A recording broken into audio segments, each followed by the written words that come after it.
부원을 모집합니다. 탁자 사야 돼요. 진짜 이게 뭐야 이게. 돈 없어서 탁자 과자도 지원비가 얼마 안 없어요. 남았어 지금. 오늘도 또 이제 콘텐츠를 추천을 한번 우리끼리 해봅시다. 오늘은 저번에 넷플릭스 추천에 이어서 오늘 왓챠에서 볼만한 콘텐츠를 하나씩 추천을 해볼 건데 나부터 바로 시작을 해볼게. 저의 왓챠 추천 콘텐츠는 오피스입니다. 오피스 굉장히 유명하고 레전드. 많은 사람들이 본 이제 인생 드라마. 제 여자친구가 오피스에 환장하거든요. 진짜 찐이다. 오피스를 다 본 것도 본 건데 그냥 뭐 작업하거나 뭐 할 때 오피스를 그냥 틀어놔. 그냥 백색 소음이야. 오피스를 들으면 마음 편안해져. 게스트로 왔어야 되는데. 아 진짜. 오피스 하는 줄 알았으면 그거 했을 텐데 어쨌든 네, 얘기하시죠. 그러니까 이 오피스가 프렌즈랑 거의 양대산맥까지는 아닌가 프렌즈랑. 프렌즈 이상이 좀 더 높은 것 같긴 한데 21세기로 조금 좁히면 거의 탑급 아닐까? 그치. 오피스라는 드라마가 방금 얘기한 대로 어떤 프렌즈를 잇는 엄청난 위상의 그런 미드인데 이 드라마가 옴니버스식의 드라마라서 매 회차마다 이야기가 다 달라. 던더 미플린이라는 어쩌면 굉장히 무미건조할 수 있는 이제 종이 회사의 작은 사무실에서 일어나는 그런 해프닝들을 매 회차마다 다루는 그런 옴니버스식 드라마인데 이 캐릭터들이 정말 다양해. 이제 가장 유명한 배우인 스티브 카렐이 거기서 이제 가장 이제 그 지점장으로 나오는데 우리가 소위 말하는 트롤. 이 트롤이자 굉장히 인성 파탄자. 종합체지. 진짜 광인이죠, 광인. 꼰대 나르시시즘에. 정말 사람이 가질 수 있는 안 좋은 점들은 다 가지고 있는 캐릭터. 그런 캐릭터와 이제 사람들이 같이 일어나는 일들인데 이 드라마야말로 진짜 나는 요절복통, 호복절도 하는 드라마라고 말할 수 있어. 이건 진짜 그치? 배꼽 잡지. 그지. 호복절도지 이건. 이런 표현 이제 안 하겠어. 이 역효과 과한 거 같고. 나는 시즌 1은 안 봤어. 찾아보니까 시즌 1은 결이 다르더라고 하더라고. 시즌 1에서 영국식 농담을 많이 했는데 이게 원작이 영국이잖아.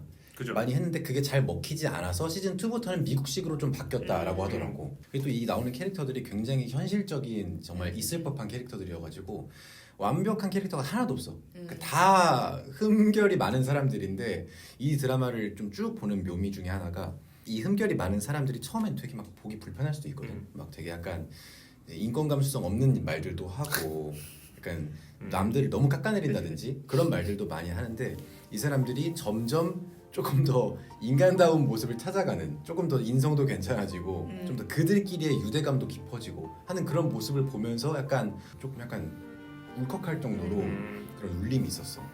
근데 내 친구가 되게 잘 된 것처럼. 나는 오피스 보고 제일 많이 생각난 게 무한상사.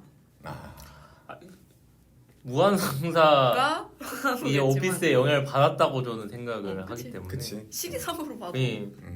그 왜 중간중간에 무한상사도 인터뷰 이거 같은 거 하니까 그것처럼 촬영하잖아. 그나마 좀 지금. 정상 같은 애. 지금 볼 때마다 나는 그 겨울왕국 크리스토퍼 생각나가지고. 맞아. 너무 닮았어. 뭐 헤어스타일이 그냥 와, 똑같더라. 맞아. 얼굴도 닮고. 엥? 크리스토퍼? 이러면서 계속. 그치. 좀 몰입이 가끔 안 되더라고. 근데 그분은 이제 지금 너무 출세하셔가지고 그 그래? 사람이 그거지. 그거 카이오트 플레이스.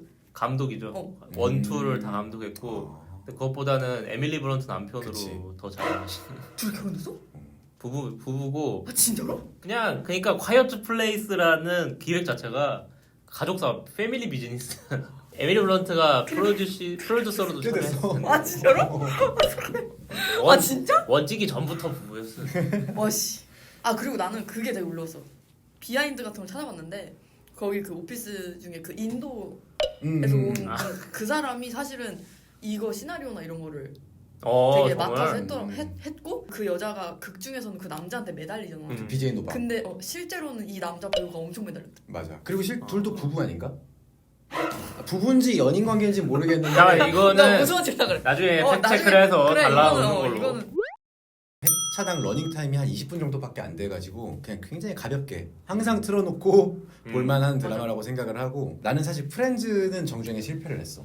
프렌즈는 은근히 그런 사람 볼 게 너무 많아. 앞부분 좀 보려고 했는데 약간 좀 많이 찾아보니까 많이 하는 소리가 너무 시도 때도 없이 관계 구성들이야 부분인데 공감이 안 된다. 90년대식. 이런 얘기가 너무 많은데 오피스에서는 훨씬 더 이제 덜 자기적이고 약간 좀 현실적으로 좀 수위 있는 농담도 하고 하니까 난 조금 더 편하게 재밌게 볼 수 있었던 것 같아.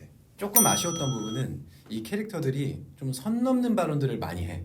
근데 그게 아무리 이제 농담 쪽으로 나오는 거긴 하지만 그래도 좀 보기 불편할 수 있다. 그래서 그 부분은 확실히 좀 아쉽더라고. 이게 사실 좀 시대적인 문제인 것 같기도 하고 왜냐면은 프렌즈나 뭐 내가 그녀를 만났을 때 이런 약간 예전 시트콤 같은 거를 보면은 그때 당시에는 그게 농담으로 허용이 됐지만 지금 세대 우리가 보기에는 저건 너무 선을 넘었다라고 생각하는 게 있어서 맞아.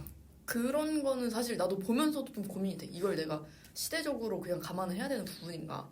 이 드라마에 대한 나의 감상평을 얘기하자면 이것도 좀 비유적으로 말할 수 있는데 비유의 신. 어렸을 때 우리가 포켓몬이나 디지몬 약간 이 친구들과 함께 모험을 떠나는 꿈을 꿨다면 이제 어른이 된 지금은 이제 오피스 속에 있는 이 주인공들이랑 같이 일하고 싶은 같이 일하면서 장난치고 싶은 진짜 이러고 싶어? 그런 꿈을 꾸는. 왜냐면 그 캐릭터들이 너무 정이 많이 가기 때문에 하루 정도는 같이 있어보고 싶은 마음이 들더라고.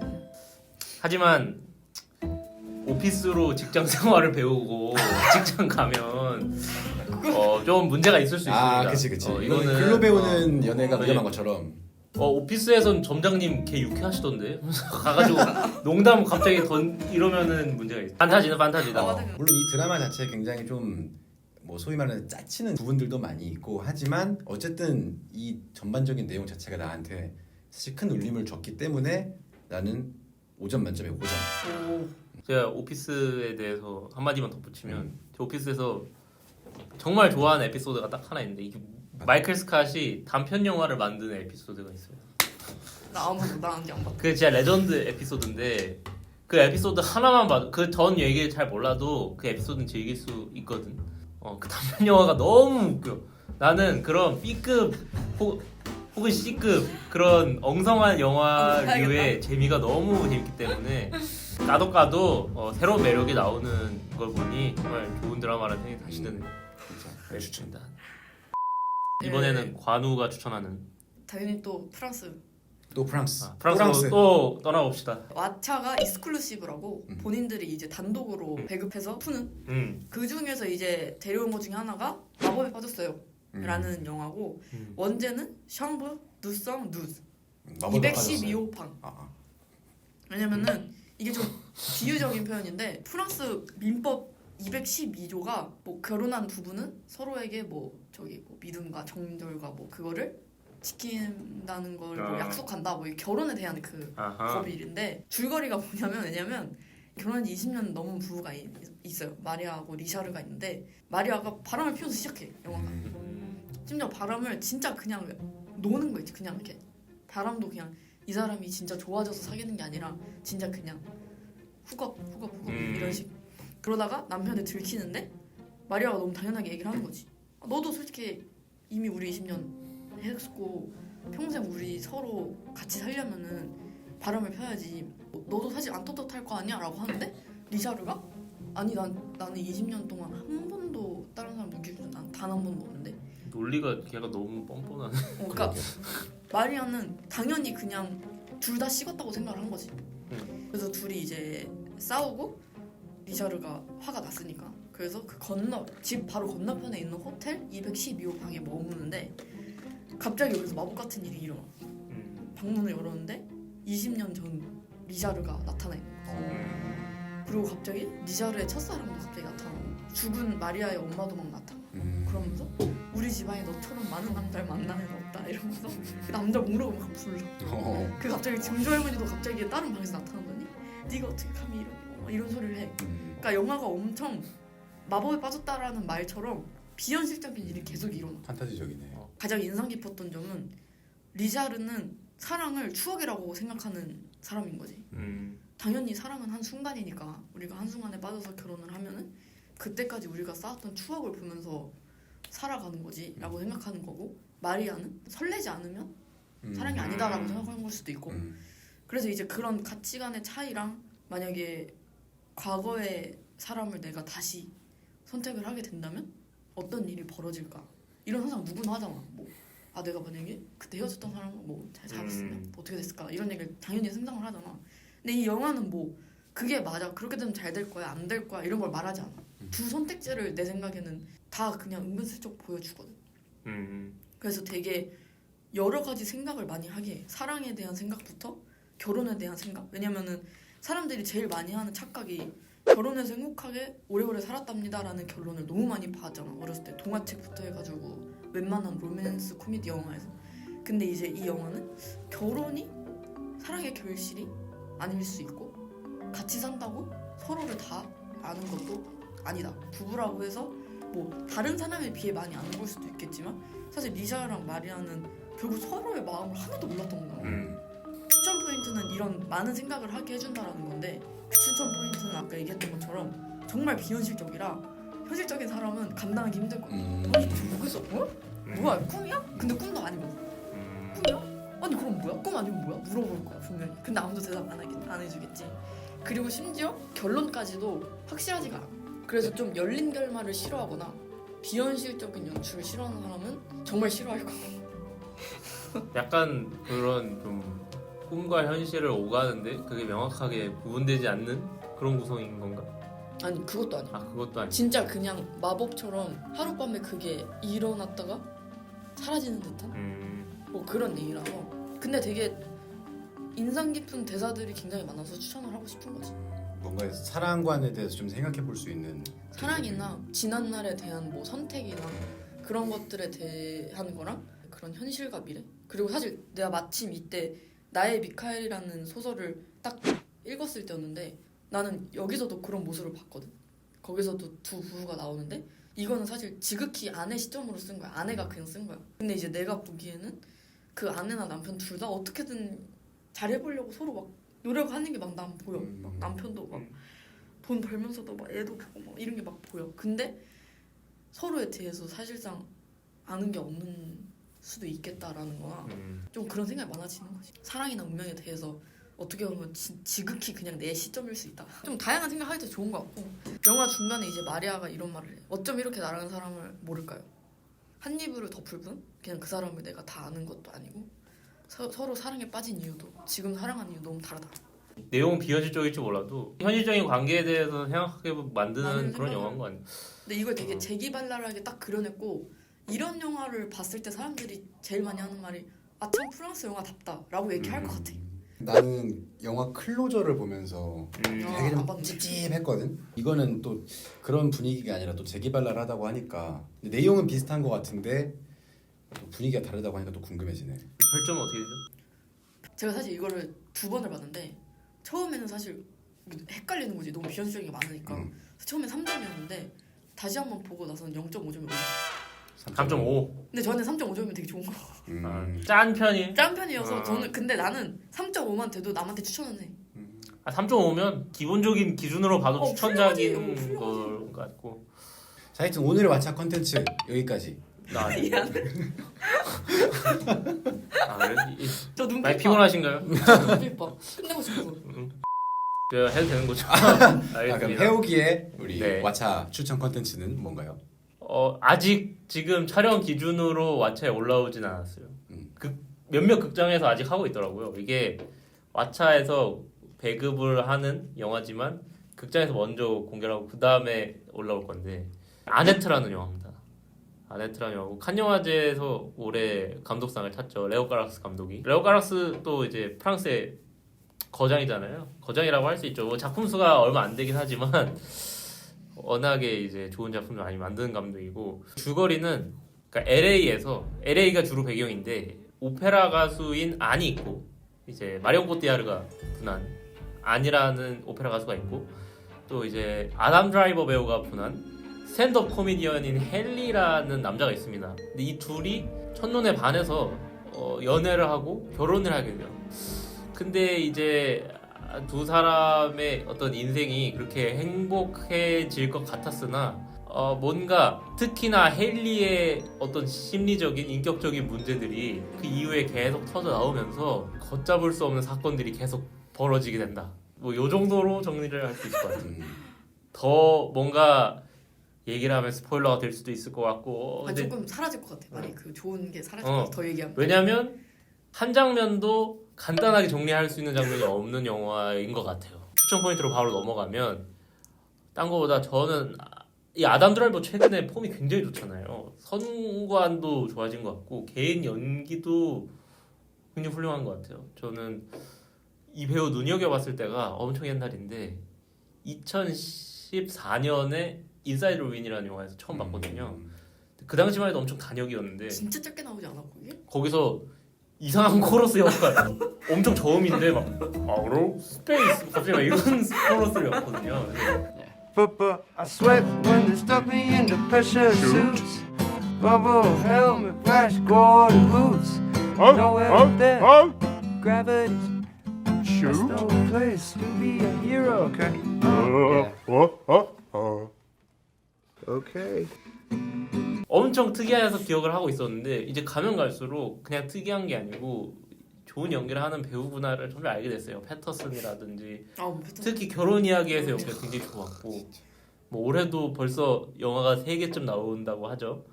근데 저는 아담 드라이버 커리어 최고 연기인 것 같아요. 아직까지 아네트가 헨리라는 인물이 굉장히 뒤틀린 인물이고 어떻게 보면 또 감독의 좀 페르소나가 좀 투영된 인물이라고 할 수가 있는데 그 인물이 가진 복잡성과 어떤 또 야생성이 있거든요. 그거를 육체로 그냥 승화해내요. 아담 드라이버 커리어 최고 연기를 보고 싶다면 봐야 되는 영화라고 일단 말씀을 드리고 싶고 그리고 두 번째는 또 레오 까락스 얘기를 안 할 수가 없는데 레오 까락스 감독의 전작이 많진 않지만 5편잖아요. 이 영화들 중에 2-3편 이상 보시고 이 감독의 스타일 너무 새롭고 창의적이고 좋다 라고 느끼셨으면 이 영화도 봐야 된다고 생각합니다. 이렇게 얘기를 하는 이유는 보통은 취향이 안 맞는 경우가 많이 있어요. 그치. 사실 나도 홀리모터스를 30분보다 껐어요. 홀리모터스가 가장 어렵죠. 전작이 좀 안 맞아도 그래도 난 아네트는 볼만하다 생각해. 더 정확하게는 사실은 홀리모터스는 개중에 힘든 영화고 인정. 홍네프의 연인들이나 소년소녀를 만나다 뭐 나쁜 피 나쁜 피나 이런 작품들 정도 보시고 마음에 드셨다면 아네트도 추천을 드린다. 왜냐면 기본적으로 레오 까락스 감독은 홀리모터스 때부터 좀 도드라지는 것 같은데 영화의 그 우리가 기초적인 어떤 문법이다 혹은 어떤 기본 전개다라고 생각하는 것들을 굉장히 부시고 싶어하는 것 같아요. 그게 예술가적 좀 야심이라고 봐야겠죠. 자기만의 어떤 미학적인 그런 걸 만들고 싶다는 게 보여요. 이 아네트도 뮤지컬이거든요. 그것도 완전 송스루 뮤지컬이에요. 이게 송스루라는 게 대사가 거의 없이 처음부터 끝까지 노래로 일반적으로 뮤지컬에서 기대하지 않았던 것 같은 장면이나 전개들이 꽤 나와요. 그러니까 한 가지만 예를 들면 이건 인터뷰에서 레오 까락스 감독이 밝힌 건데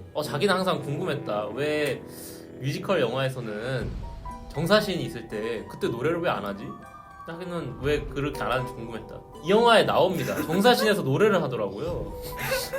그렇죠. 사실 어떻게 보면 정사신이야말로 감정이 가장 북받치는 순간일 수도 있기 때문에 그 점이 굉장히 아름다우면서 괴랄합니다. 안 볼 수가 없겠는데. 근데 난 이 얘기 듣기 전까지 몰랐어. 다른 뮤지컬 영화에서는 정사진에서 노래를 부르지 않는다는 걸 몰랐어. 이 영화만 봐도 그 장면이 뉘앙스가 굉장히 묘해요. 어떻게 받아들일지 살짝 당혹스럽기도 한데 맞아. 그런 것들을 과감하게 좀 넣은 이런 영화의 구성이 있고 바로 이제 또 비추천 포인트로 넘어가자면 그래서 만약에 이 영화를 맘마미아나 레미제라블이나 인기 많은 헐리우드 뮤지컬 영화들이 있죠. 헐리우드 뮤지컬 영화 한 편 보러 간다고 생각하고 가시면 많이 당황하실 수도 있습니다. 대중적인 화법이라고 하기 힘들 것 같아요. 물론 저는 홀리모터스에 비하면 훨씬 따라하기 쉬운 영화인 건 맞지만 기대를 그렇게 하면 좀 기준 자체가 너무 다른 사람이다 그렇죠. 보니까 완전히 이게 뭐야? 이게 뮤지컬 영화라고 만든 거야? 라고 생각할 수 있어요. 그리고 실제로 이 영화에 그런 비판들이 있거든요. 해외 언론들의 비평글을 읽어보면 아니 뮤지컬 영화고 영화 내내 노래를 하는데 꽂히는 노래가 별로 없다. 히트 넘버가 없다. 뮤지컬 영화로서의 그 활력이 좀 떨어지는 것 같다. 이런 비판이 있거든요. 근데 저는 제가 이 영화를 좋게 봐서 그런 걸 수도 있는데 변호를 하자면 그런 거 자체가 목적이 아닌 것 같아요. 이 얘기를 제가 감상평으로 바로 이어서 얘기를 해볼게요. 이 영화에서 제일 도드라지는 특징이 뭐냐면 영화 안과 바깥의 구분 그리고 이 영화에서 이제 스탠드업 코미디언이 주인공이고 또 오페라 가수가 주인공이다 보니까 무대와 무대 바깥이 영화 안에 또 있거든요. 무대 안과 밖, 영화의 안과 밖을 영화가 계속 넘나듭니다. 이 경계를 계속 흐려요. 그리고 그 안에서 인물들이 계속 길을 잃습니다. 관객만 헷갈리는 게 아니고 인물들도 계속 길을 잃고 제가 정말 인상적으로 본 것 중에 하나가 오페라 가수인 마리온 코티아르가 오페라 노래를 하다가 갑자기 무대 뒤편으로 가는데 무대가 싹 하고 열리면서 정말 진짜 숲이 나와요. 진짜 숲에서 노래를 한 바퀴 부르고 다시 노래가 끝날 때 다시 무대로 돌아갑니다. 그러면 그냥 무대인 걸로 그 장면이 마무리돼요. 주인공조차도 이게 무대 안과 밖을 계속 헷갈리고 있는 거예요. 그래서 기본적으로 저는 이 영화가 무대와 무대 바깥을 구분하지 못했거나 구분하지 않았기 때문에 벌어진 비극이다 이렇게 생각을 하거든요. 그리고 이 무대라는 게 우리가 그런 비유 많이 쓰잖아요. 인생은 하나의 무대와 연극 무대다. 그렇게 생각하면 우리가 바깥으로 보이는 모습과 진짜 나의 모습 사이에서 길을 잃기도 하잖아요. 그런 은유처럼도 보이는. 그리고 이게 그냥 이런 영화적인 테크닉으로만 저는 안 느껴졌던 게 레오 카락스의 개인사랑 굉장히 이 영화가 연관이 깊어요. 레오 카락스 개인사에 대해서 아시는 분 계시나요? 알죠. 왜냐면 들었으니까. 제가 한번 얘기를 했었죠. 저는 모릅니다. 처음에 영화를 보고 그 다음에 해욱이한테 그걸 듣고 재감상을 했었어가지고 레오 카락스 사람들이 굉장히 다사다난했는데 뭐 여기서 그 얘기를 다 하긴 힘들고 레오 카락스 본인이 영화계에서 느꼈던 좌절이나 그러면서 겪은 어떤 삶의 변화 같은 것들이 그냥 구성에도 녹아있고 스토리에도 녹아있고 캐릭터에도 녹아있어요. 어느 정도. 근데 모르고 봐도 영화는 재밌게 볼 수 있는데 그걸 제가 알고 보니까 더 진정성이 느껴지더라고요. 그냥 그게 테크닉으로 느껴지지가 않고 인터넷에 조금만 검색을 해보거나 관심을 가지시면 개인사 같은 건 알 수가 있으니까 알고 보면 더 좋을 것 같고요. 그래서 저는 정말 추천을 드리는데 한 가지 사실 극장에서 보면 더 좋은 영화긴 합니다. 인정. 지금 아직 극장에서 하고 있다면 극장에서 보세요. 보시는 건 추천해요. 근데 오늘 OTT 추천이니까 OTT로라도 보실 수 있으면 한번 보시라. 그래도 좋은 작품이니까. 제 별점은 그냥 만약에 OTT로 봤으면 4개 반일 것 같은데 극장에서 봐서 아주 좋은 돌비 시네마로 이 음악을 제대로 즐기면서 봤기 때문에 저는 5개는 줄 수 있을 것 같습니다. 높은 점수. 그래서 궁금한 게 하나 있는데 네. 이 영화의 안과 밖을 넘나르는 형식이 인상적이라고 했는데 그래서 영화 주인공 이름이 아닌가요? 와. 근데 그 얘기를 하면은 좀 더 도움이 될 것 같은 게 원래 레오 카락스가 본인의 그거를 캐릭터로 쓰잖아. 알렉스라는 그렇죠. 이름을 많이 쓰고 사실 다른 영화에서도 그랬고 아네트도 헨리를 레오 카락스라고 생각을 하고 보면 가슴이 아픕니다. 이 영화가 끝날 때 보면 자기 딸한테 바친다는 메시지로 끝이 나거든요. 영화 처음 시작할 때 레오 카락스랑 레오 카락스 딸이 직접 나와서 인사를 하죠.